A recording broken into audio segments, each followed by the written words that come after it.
Hello, this is Zoe Starr, and welcome to my show. Today, all the way from Italy, we have author, teacher, paranormal investigator, and futurist, Anthony Benevolent. Yes, I am really excited. I'm speaking with him about this unique experience, abductee experience that he had. This is a story about him in his book, Memoirs of the Abductee. I'm really fascinated by this one. Here we go. Hey, Anthony, thank you for coming on my show today. And we have your fabulous book. Tell us about it, the title, and where to find it.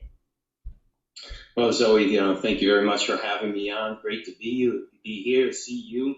The book, it can be found on paperback on an Amazon search, The Spiral, Memoirs of the Abductee. And if you put it in a Google search, you'll find the audio version of it just about everywhere out there, Audible included. So, and Wow. also there's, of course, the MP3 file format as well for book readers on their devices. So, Well, we got that. We got that everywhere.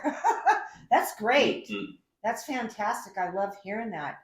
Okay, so tell us a little bit about you now.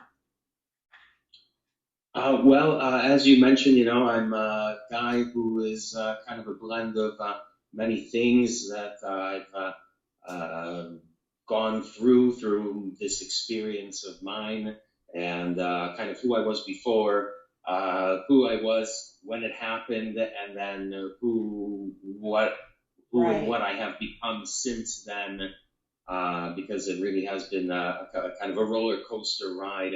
And so for me, it was important, as much almost therapeutic, really, to get the bulk of so much of the whole lead up and what happened afterwards, and obviously deserving of a second book to sort of bring us around more to where now things are in present day.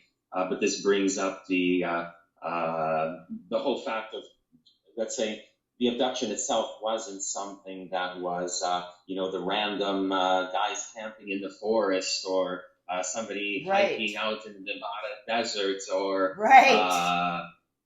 the many of these particular abductions where, it almost seems completely random. They're either brought somewhere, tested on or something, and then dropped off, and their kind of life goes on pretty much normally from there. Not much more than, say, a memory of something that happened, and a story in their lifetime. But it would seem that this thing that I've gotten, and I found myself in here, is certainly a little more all-encompassing of an abduction situation that's taking many factors into the reason why. And many people are like, "Oh, how I would just love to be abducted by aliens," or something like that. Well, what makes this guy so special that he was abducted instead of me? You get a lot of this out there from people reaction, even through people who have been close to me. If I've ever told them this, very kind of, in a way, deep secret of mine. Yeah, it's in a book now. But for even none of my close family knows anything about this. It's been for me kind of a very much a double life, the life of trying to be a normal everyday person, and then the whole other side of me, now, the situation. Isn't it more? It's been a journey then. I mean, this wasn't just you getting plucked out of the sky and it was over. This is a journey for you. Yes, this definitely this. Yeah, and this span has been going on for 30 years? No, the night of the abduction is on December 9th of 2009. Okay. And that's pretty much where that was kind of like a kind of pinnacle, a peak moment of a situation that was a buildup that was happening in my life leading up to, say, the abduction itself. Like um, we had spoken about, I had found my true love. Really, Yes. this is kind of, it's a very funny thing because this Yeah. is it's an abduction story, and at the same time It's it's a kind love of a story. bit of a love Yeah, story. it is. It's why I'm saying it's very unique, you know? Definitely. I mean, it has to do with the fact that I was a type of person before I had met my wife, who I had happened to dream of when I was a very little child, and then somewhere in my mid 20s. And wouldn't you know it, that the moment that I encountered this girl, not maybe the moment, but maybe a more passionate sort of kissing moment that I had in my dreams per se, even as a very young child, I had this super loving, passionate moment where I'm basically making out with this beautiful woman who I can kind of get just little kind of glimpses of, but not like that full picture. And her, super gorgeous smile, I mean, that's and just, just wow. I mean, first of all, you were a kid. How old? I would say I was about maybe 7 years old Yeah, so when you went maybe through, 7 or 8 years old when okay, when so that when first you happened. Yeah. experienced this, okay, because we did speak before about this, um, what, when you're 7 or 8 years old, you really don't really know what that is yet. But Yeah, yet, yeah. but Actually, you, if I pardon the interruption, actually, it was when I was 9 years old, okay, because that's kind of plays important to it, because all right. that was, for say, if we look back in time, that was when essentially when my wife was born. I was 9 years old, and that's Oh, when I then had this dream oh, the wow. first time. Okay, okay. So I didn't know that about she was born and then you had the dream. Because you figured this Yeah, all and exactly. At the same time that she's essentially being born somewhere out there in yeah, this world, which at the yes. time was Kiev in Ukraine, of all places, Wow. I then had this dream. And then Right. when I later on had this dream at, I think, about the age of maybe 23 or Uh-huh. 24, it was, no, I'm sorry, it was like maybe it was about 19 or so, actually, 19. And that was when she then, right around the same period of time, that she then went from Kiev to then move to Chicago, where basically I was in Chicago then at that point. So at these kind of two, what might have been pivotal or monumental points in her life, were at the same time that I had these dreams of her. Right. And so then once we did meet, it was actually like it was a internet kind of thing, not a dating site, kind of a Craigslist, kind of just putting off as Wow. That's scary in itself. I know, right? I was, she felt compelled to be on there. I was a real introvert at the time, so it was just the outlet for me, and we happened to, hit it off immediately, and then so we got together, and what can I say? Within 2 weeks, she was already living with me. Her cat had moved in, and it was just a rocket ship ride from there. One of those relationships that people find that maybe once or twice in their life, where there's that kind of super connection, and just immediately I started like changing in such a way, like my whole perspective on life went from being in a state of sort of depression, all leading up to kind of who I was as a child, what I'd gone through, and very, in a way, quite dark actually, as a person, kind of what do they call those? A dark empath.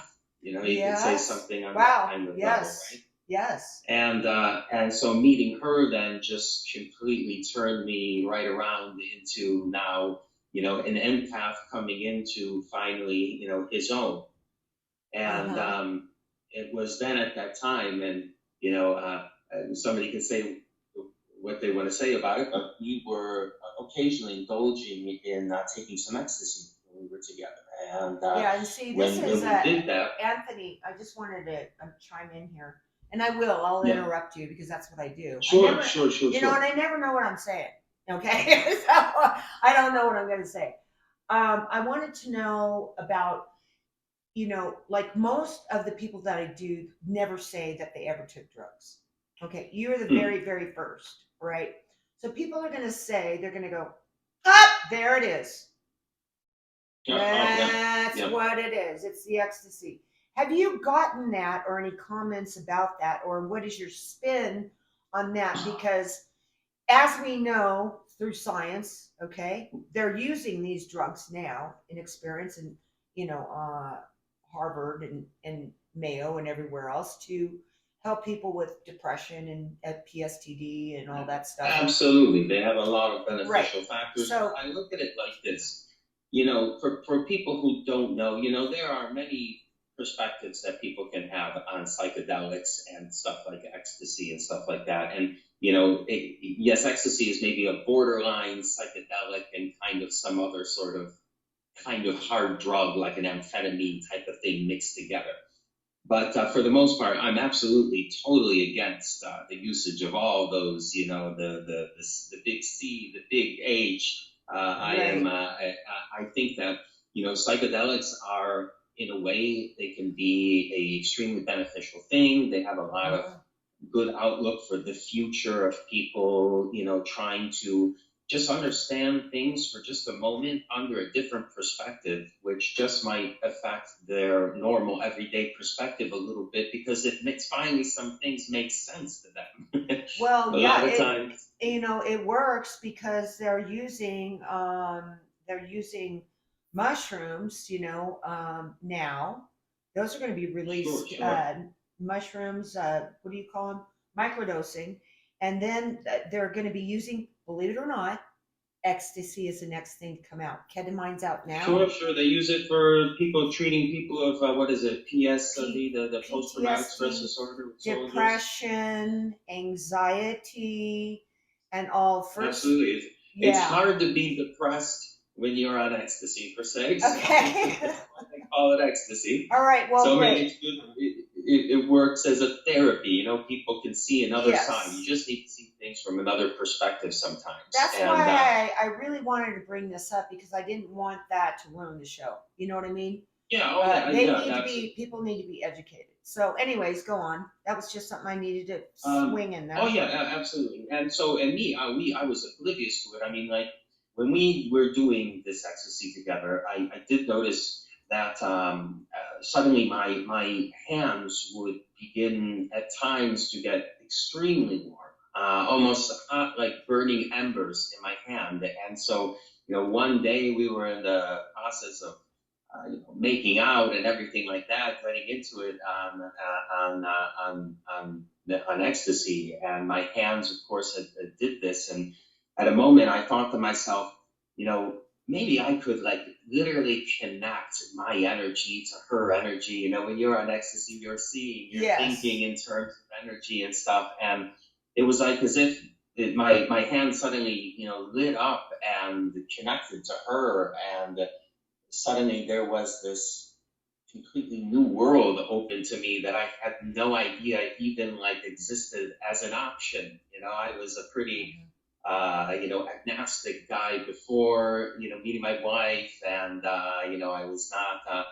I was much more concerned and concentrated on the things of the real solid, third dimension here, and nothing all too spiritual. But uh, I just completely came into the awareness that there is this energetic field that exists, and somehow or other, I have within me a very high capacity to be able to project, to absorb energy, to send this stuff through the walls. There was feel somebody at 50 meters away, and very hardcore paranormal level stuff that I had obviously I had only seen in movies up to that point. And so and you could say maybe there are some people out there in this world also with these very high level of capacity of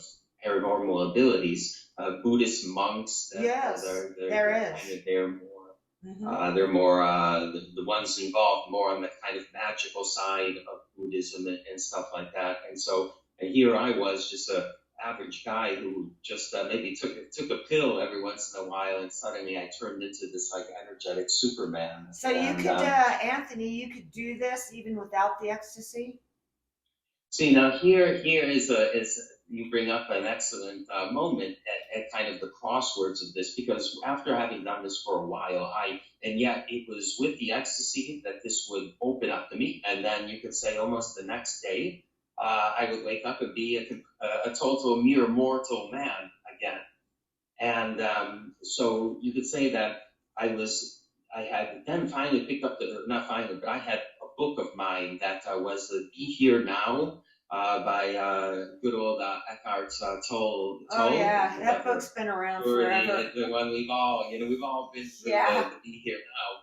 And so I had this, suddenly in the middle of all this ecstasy and energy work, I picked up his book. It was my book. I never read it. My wife put it in my hands to read, if you call it, consider even more of a destiny. And finally I read it, and I became like one with that book.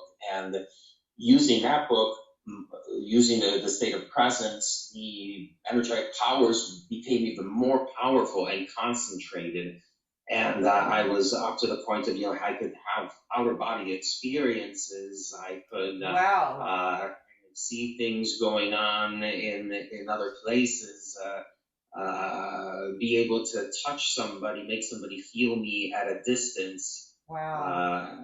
Like I said, without any barriers, even through mirrors, so I was, what I really felt destined to do was I wanted to take this incredible opening of powers and bring it ever more into my real life, and actually not have to depend on that ecstasy to make this kind of thing, happen, and that I could do it naturally. And I was just kind of really starting off, but I was kind of you could say, a rookie. I was unaware of a lot of things, and even a bit, how can I say, like full of myself to a certain extent. This kind of newfound power I had really come into my own in a certain sense. It was something for me to be proud of. I wasn't, going around and, Well, yeah, trying to because impress people with it. But you went from, depression into, finding the love of your life and everything like that, and then having profound experiences to have this book dropped in your lap. So of course you're going to be a little bit ego driven, yeah, I mean, who wouldn't be? Because you feel good about yourself, right? this is true, like never before, right? And Right. I knew if there was one thing I wanted to do was to bring this into, say, this kind of more this third dimensional construct of things without the use of that of say the assistance of that drug or ecstasy. And that night that I was on a night shift, and that very night I pledged to the universe, that I said that I was going to, do what it took to get to be able to get to that point, and that I wanted to, in some way, shape, or form, I knew that, there was something going on with the world. I was very ignorant at the time, in a sense where I really didn't know much New World Order. I didn't know about, things going on, entities in the third, in the other dimensions, Right. in the fourth, Sure. beyond dimensions. I was very, I was definitely, wet behind the ears. And that night that I had made that process, then I was let off a shift maybe at like 4 o'clock or so. By 5 or so, I was back in my apartment in bed. And so that very night was the night that I was abducted. Wow. And here we go. It was not, yeah. Yeah. So there's that connection, right? So there's this flow behind, of course, things that when you read the book, you see in my childhood. I did also have the strange childhood abduction experience. Right. Yeah, that's what I thought. That's what I was referring to before, but somehow that got all mixed up. Yeah, so and it's kind of in a strange way, it's related to you. kind of have to read the book to see how it's related, but it's a very strange relation between what happened in my childhood and then the abduction that happened to me on that night, where it wasn't the little green men, with the wasn't your typical grays and stuff like that. It was actually by the reptilians, and they are somebody that I really I other than what we had seen and what I'd ever seen in Hollywood movies or seen on History Channel and Discovery Channel type documentaries on UFOs and stuff like that. They're not really that talked about, but they introduced themselves to me as a rebel reptilian group. Rebel reptilians? Yeah, because you could say maybe they didn't want to be associated with with what is associated to the reptilian race of let's say interdimensional beings. Because they're red? Because they're red? Well, as rebels, as in like they are like in some way, rebels against their system, right? If they're Oh, rebel reptilians, then that they aren't the regular type of reptilians that are trying to kind of have world dominance and oh, okay. control Now I the get it. galaxy type of beings, but they are somehow against the system, as a rebel would be. And it wasn't something that I even gave too much thought to at the time, because I didn't know, particularly too much about these reptilian types and exactly what is going on, because really the experience has brought me to maybe other understandings than this always being seen as something of a third dimensional experience with people when we're talking about abductions and sightings and things like that there's obviously more of a interdimensional thing going on here than there is so much this beings coming far from another planet and stuff like that. There's a lot going on many different stratas and levels, but that was obviously something that is kind of getting into that and learning that was obviously something that came as a result of my then abduction experience, because these guys basically, kind of being a little power hungry, wanting to jump, having to do all the hard work to be able to become an energy worker without any kind of outside stimulation. They offered, or they basically went to when we first encountered on, say, a ship or maybe an underground base, because there was not too much detail within there to really say that it was a spaceship. Um, they basically said that they since I wanted to help save the world, they needed someone like me. They were looking basically for this energy worker, as they called me, and it was actually the first time I'd ever heard of that term, energy worker, and because of what exactly it was that I was able to do, Wow. I thought it was a perfect match to what was going Wow. on with me at the time. But so they basically said that in order to make my powers at the level to make a difference, to be able to kind of help the world, help save the world, maybe the way that they wanted it to be saved, Mm-hmm. maybe not so much my way that they wanted it to be saved, but they said that they had to give me an implant, and so stupidly enough, I willingly accepted this, not being aware of, the whole kind of reptilian thing, Yes, what was well, going on that's why with I'm the laughing. aliens. I'm sorry. I am laughing about Oh, that no, no, because that's I okay. know Yeah, I know what's coming. Okay. And yeah, the way you so said that was perfect.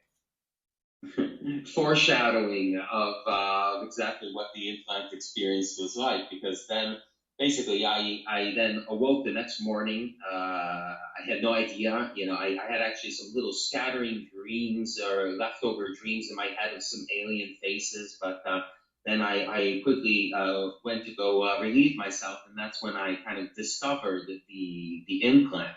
And from that moment on, I was completely. I didn't know. I didn't know why it was there, how we got there, and it wasn't until later. And in fact, in my book, in the cover of my book is this the Norway spiral, and it just so happened to be that my abduction happened on the night that this Norway spiral event happened. Now, Oh, really? whether there's yeah. So Wow. that's also one, a strange connection in this kind of story of things. In fact, when I woke up, there was a voice when I woke up after the abduction. The only thing that kind of remained was a voice that said in my head, on at work, when I went on my laptop, because I was working a night shift at that time, and so I went on, and as soon as I opened up some kind of a Yahoo page or whatever, there was a headline of spiral in the Norway sky.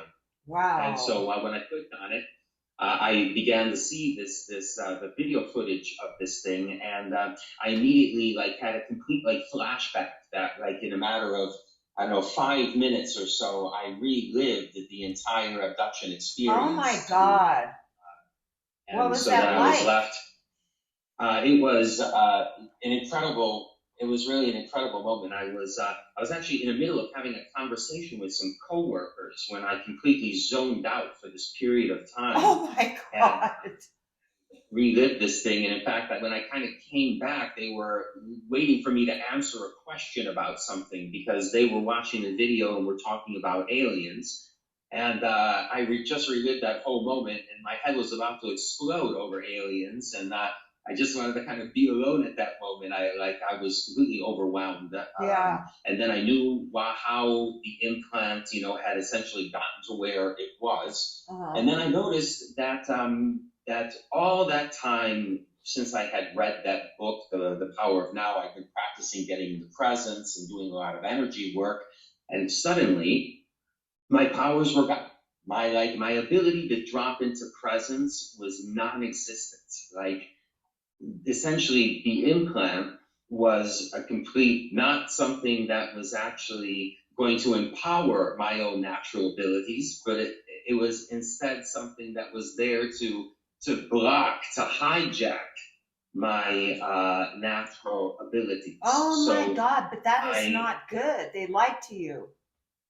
Absolutely, absolutely. So, but then I spent a period of time in absolute quasi no man's land, not understanding what the hell happened to me, why it happened to me, if it was a good thing, like one day things would come back, I would be empowered, or was this the worst thing that ever happened to me in my life, that this very unique and important ability suddenly was totally turned off like a switch that you turn the light. I need to ask a question. Okay.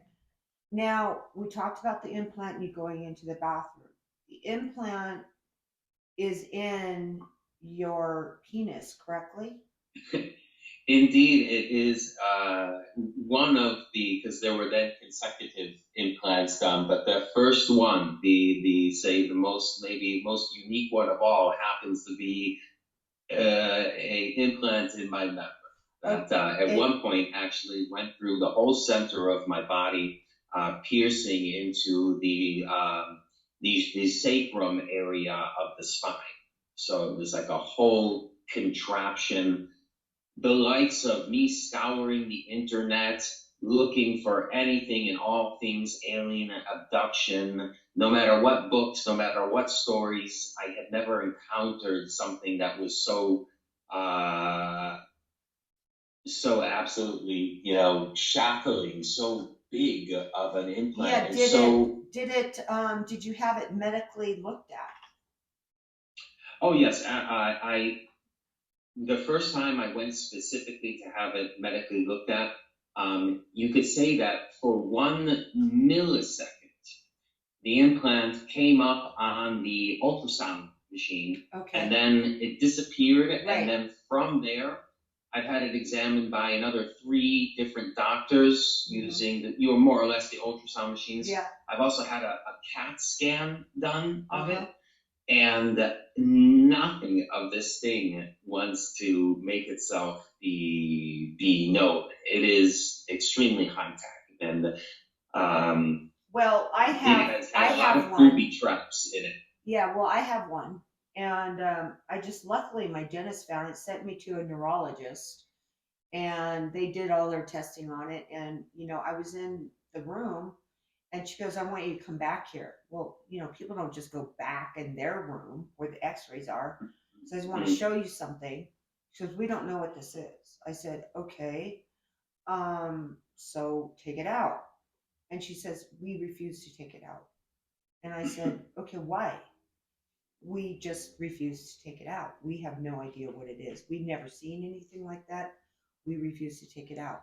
Now, years go by. I'm just like, whatever. I don't care if it's in there or not. I really don't. So years later, it goes by and can't find it. Gone. Mm. But they travel. Once they get found out, they travel. And I've actually know a lot of abductees that this has happened to, but nothing as crazy as what you're talking about and the severity of this. I mean, because that must be painful if it's going into multiple places in your body. And it's not just a little Yeah, chip like but mine. believe it or not, it was absolutely painless. There was no bruising, Painless. no scarring, no cutting. It was like a medical miracle that such a Wow. thing had been done. And I was no, it was the least of my concerns was actually the fact that there was any kind of pain involved in the thing. So I spent a lot of time then in this total, absolute gray land of basically not knowing what happened to me. But in the meantime, I had, of all things, I had been turned on to an old Alex Jones video about 9/11 of one of his things, and in there it had spoken about kind of the aliens and the alien agenda, and obviously the whole 9/11 situation, and it started me. That's what kind of started me on a great adventure of conspiracy theory. Well, I don't even call it Right. conspiracy truths about us and the Yeah. situation.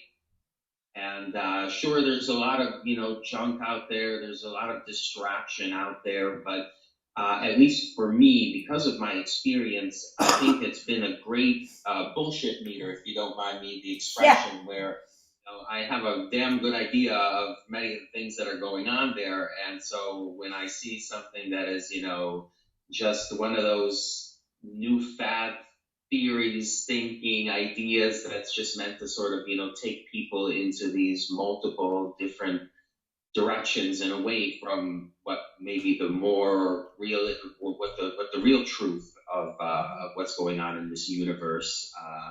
Not only on what's in an alien agenda and the elites and where they're taking us and everything like that, but this is obviously a spiritual battle that we are on here, and so my book also is kind of dives into a bit of this, where I do and go through all things spiritual and Wow. experiences. And so I also, so at one point, what ends up happening to me was one day, actually, I was going kind of on a particular detox period because I was going to go into a job in which I was going to get tested. I was, smoking a lot of weed in that period of time where I was so You bad boy, absolute. you. Yeah, I was so overwhelmed You're with my you're very situation. honest. I like the honesty. Well, I Okay, mean, that's somebody else great. might have just hit the bottle till no end. And for me, I'm not a, big alcohol connoisseur in that sense. And so, Yeah. weed was my comfort to blanket through this period of completely being lost until one day, suddenly, I remember specifically, I was about to park my car outside of the store, and suddenly I started thinking about my abduction, and I started getting all these waves of like energetic pulses going through my whole, say, lower back on up through my head, all this kind of Oh tingling Lord. sensation. And when this happened, I said, "Wow, does this have anything to do with my abduction?" And again, all these tingles exploded all over my body. And so essentially, these beings, these reptilians per se, now, as I kind of still believe them at that point to just be these third dimensional kind of, otherworldly beings that somehow we were connected, and we basically could have a conversation of yes or no type questions where if it tingled, it was a yes answer to whatever question I Wow. had. If I got silence from them, it was obviously meant that it was a no. And so, I was at least happy at that moment because, wow, okay, this terrible thing that happened to me at least is now going in a maybe more positive direction. I'm in contact with these things, and they're telling me that, many of the things confirming much information about things of the past, confirming things about me, and it started to get to the point where I wanted to know, well, where was this all going? And Yeah, I would want yeah, that why? too. What was the implants? Yeah. When was things going to start to happen for me? Yeah. And so the years kept going on when I was asking them, Yeah. 2 years, no tingles, 4 years, no tingles, 7 years, no tingles. I'm like, what the hell is going on here? This is how much training, how much preparation could I possibly need to then fulfill this role somehow, much later in the future.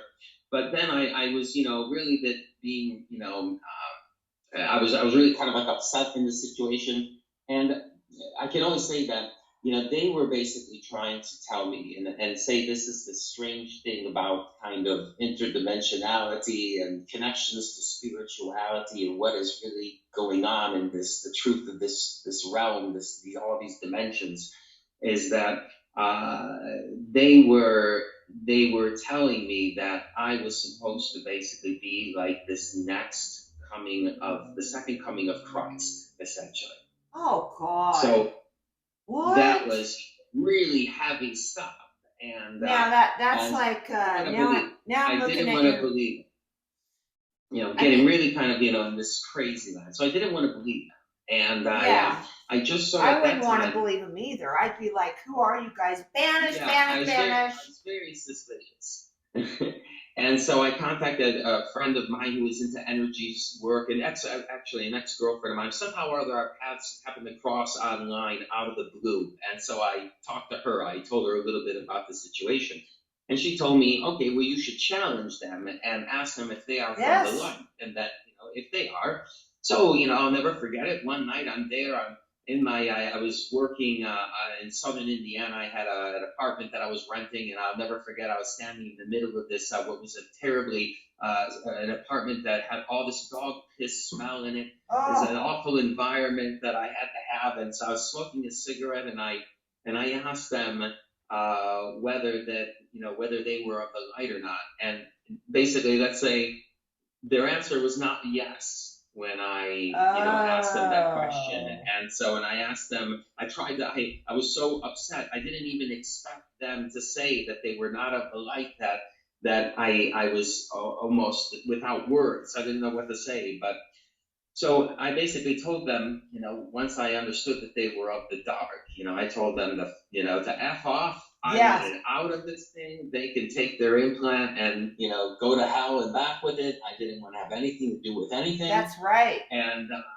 And so, of course, nothing necessarily happened in that moment for saying. And when I went to bed, the most strangest thing happened to me was I had some dreams, and the dreams turned into basically a complete like reptilian nightmare. And when I woke up from this nightmare, sweating, I had sweat right through the sheets. I go, wow, was this just a dream? And I said, well, I hope that it's not that these guys have the ability to control my dreams. And then all of a sudden, I got all these waves of this attack, like they would answer a yes to my question. And so essentially, through this implant, they controlled and manipulated my dreams, say.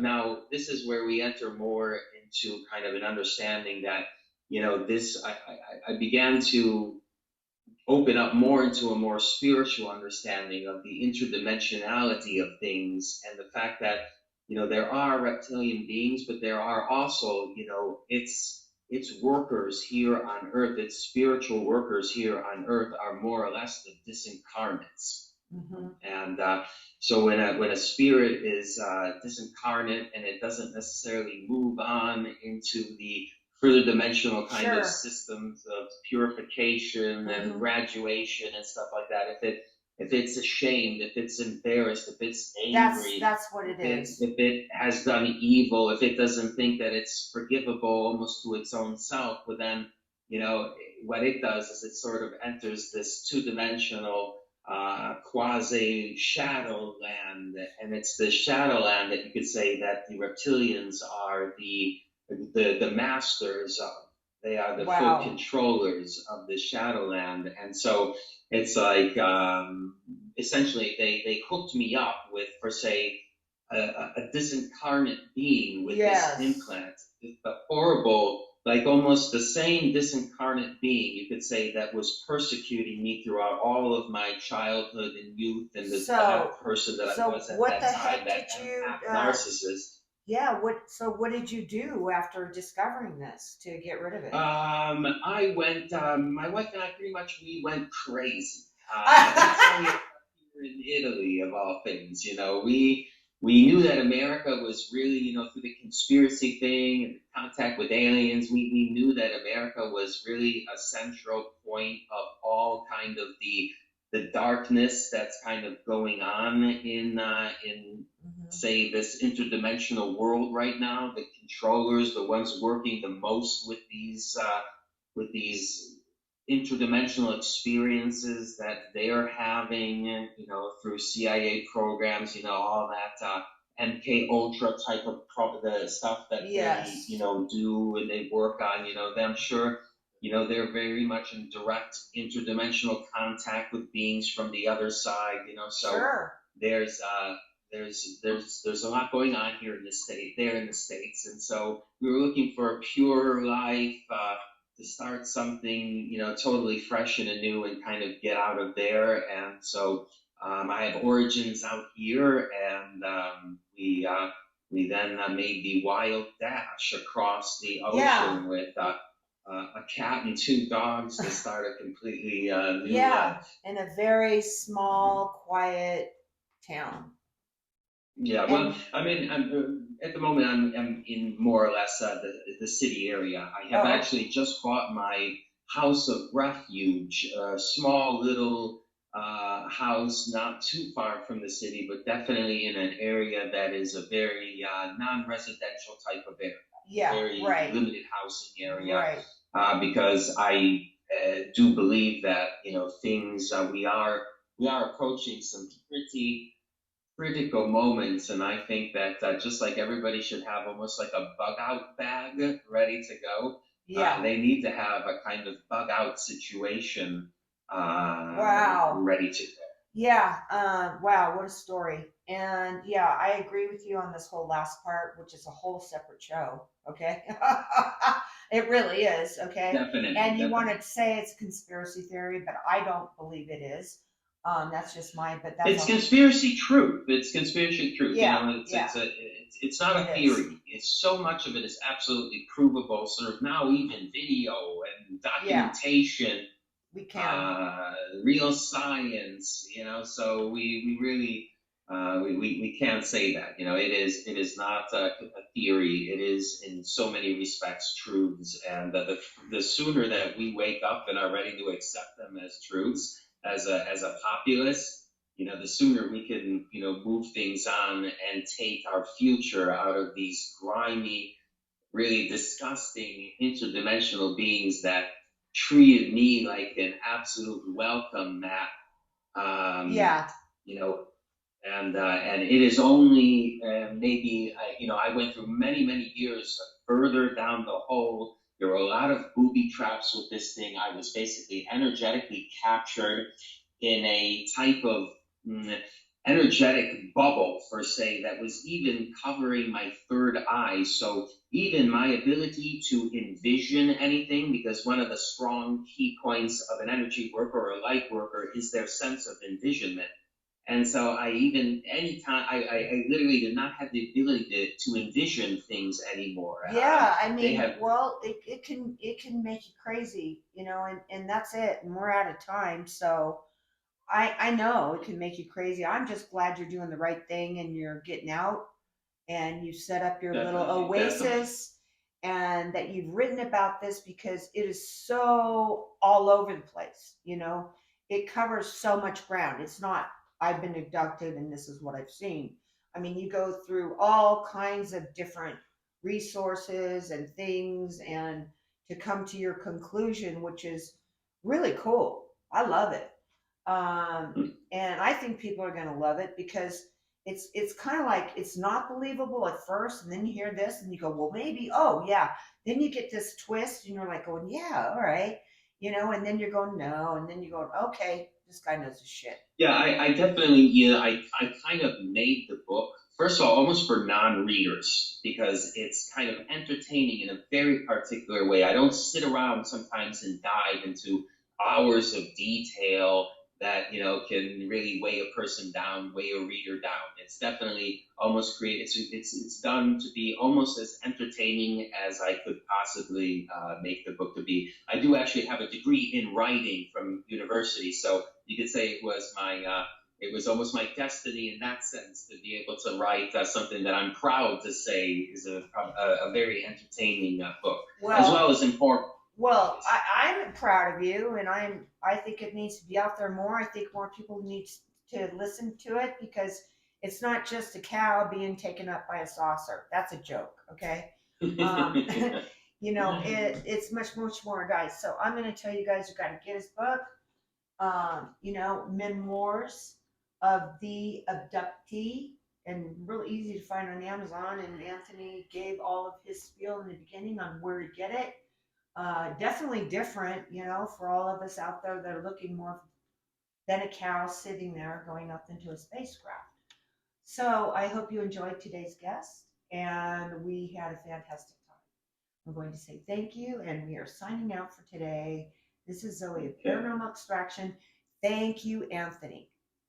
Thank you very much. It was a great chance, great opportunity to talk to you today. Thank you very much.